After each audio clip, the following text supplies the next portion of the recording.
Fala, fala Gophers, beleza? Bem-vindos a mais um vídeo do canal Aprenda Golang. Nesse vídeo aqui, nós vamos falar tudo o que você precisa saber sobre Bazel.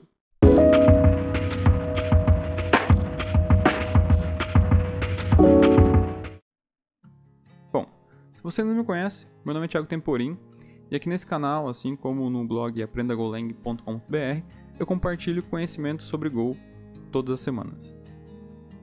Esse vídeo aqui, a gente vai dividir ele em 5 partes, onde a gente vai falar sobre o que é o Bazel, as vantagens de utilizar Bazel, como que ele funciona, onde eu consigo utilizar ele e sobre a curva de aprendizado para utilizar ele. O Bazel é uma ferramenta de build e testes totalmente open source, desenvolvida e mantida pela Google, que a gente pode pensar ali semelhante ao Make, o Maven e o Gradle. Vou listar agora aqui 4 vantagens de se utilizar o Bazel.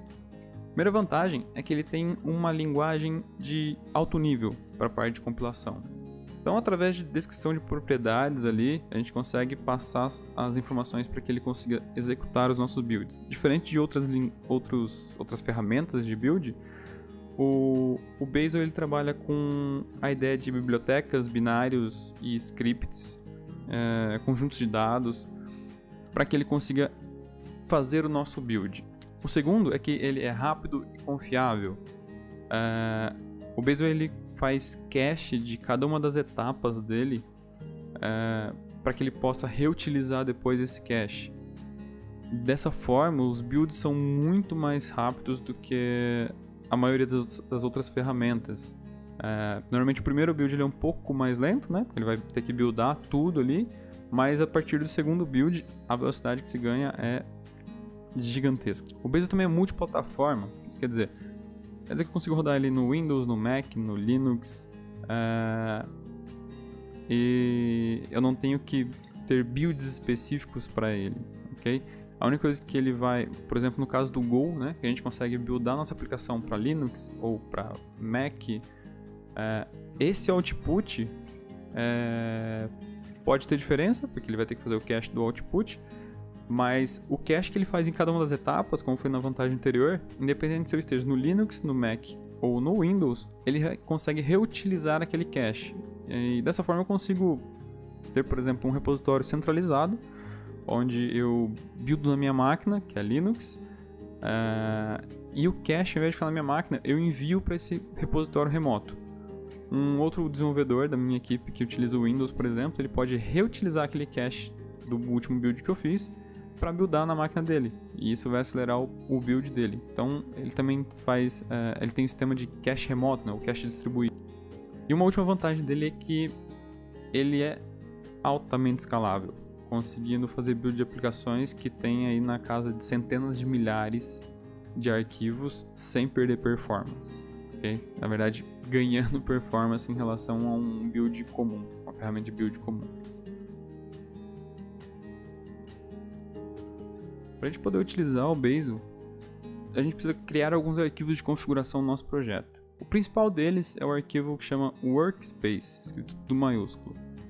Nesse arquivo, talvez a gente possa pensar ele como uma espécie de certa forma, tá? Parte dele é como sendo um package.json, se é do front, ou o composer do PHP, porque basicamente nele eu vou colocar todas as dependências que eu preciso para que a minha aplicação faça o build, né? Para que eu consiga atingir o resultado que eu quero do build ali.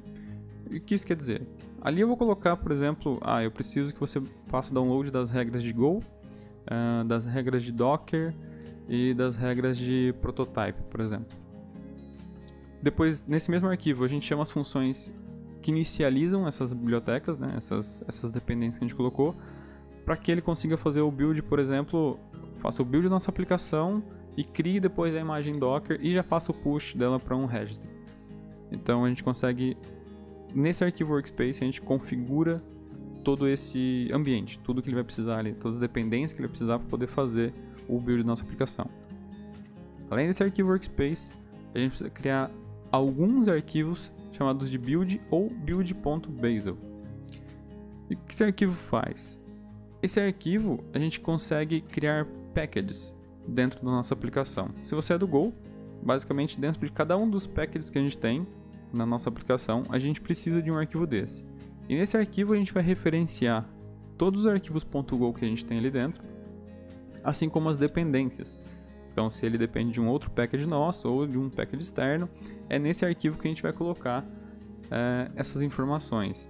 E o Bazel depois vai utilizar essas informações para conseguir construir esses packages de forma isolada, mas dentro de um grafo ali de dependências, onde ele vai saber, por exemplo, que o nosso package A depende do build do package B. E dessa forma ele constrói todo ali um diagrama de dependências para que ele comece buildando, fazendo o build ali, né, do package que não tem dependência interna, por exemplo. E a partir daquele ele vai buildando os outros e reutilizando o cache desse build anterior que ele fez para fazer o próximo passo de build.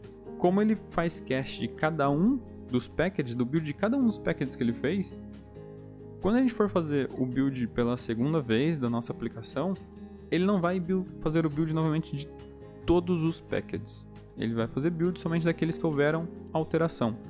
Então vamos supor que você tem lá 3 packages e você alterou o package C. E que esse package não tem, o package A e B não depende dele, ele depende de A e B. Quando ele for fazer o build pela segunda vez, ele não vai fazer o build novamente do A e nem do B, porque ele já tem o cache daqueles builds. Então ele vai reutilizar o cache daqueles builds e vai buildar somente o C, reutilizando aquele cache. Então por isso que ele consegue ganhar muita velocidade, muito desempenho ali na hora de fazer o build das aplicações. A lista de tecnologias que o Bazel já implementa ali, ou melhor, que ele já consegue trabalhar, é bem grande. Eu consigo listar aqui, por exemplo, Go, Python, Rust, C++, .NET, Kubernetes, Docker, SAS e Java e várias outras lá. Se você quer saber se há alguma outra tecnologia que você utiliza, se ele implementa, né, se ele tem regras para poder trabalhar com essa tecnologia, aqui na descrição eu vou deixar um link lá para o repositório do Bazel. E lá na busca, na hora que, né, dentro da organização tem a partezinha de busca ali dos repos, é só você colocar rules, underline, e ele vai listar todos os repositórios ali com tecnologias, porque o padrão dos repos deles de regras é rules, underline e o nome da tecnologia. Então, rules, underline Go, rules, underline Java e assim por diante. Então, dessa forma a gente consegue ver lá a lista completa, que se eu não me engano tem acho que 35, 40 repositórios mais ou menos na data que eu estou gravando esse vídeo aqui. Então tem bastante tecnologia lá. Agora eu vou falar um pouco sobre a minha experiência, não sei a nível global qual que é a dificuldade ou facilidade das pessoas aprenderem a utilizar Bazel. Para mim, no início foi complicado. A primeira vez que eu vi ali o arquivo workspace e o arquivo build.bazel, me deu um susto, assim, de ver aquelas propriedades, aquelas, né, como o arquivo fica formatado depois.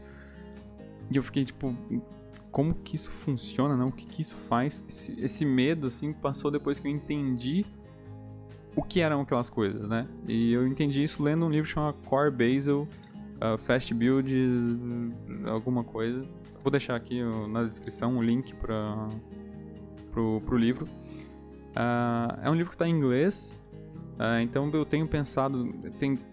eu acho que a adoção do Bazel é sensacional, uma coisa que ajuda muito no processo, principalmente de CI ali. Normalmente a gente paga por minutos utilizados, e utilizar o Bazel faz com que a gente reduza esse custo, além da gente conseguir reduzir o tempo de build das nossas aplicações.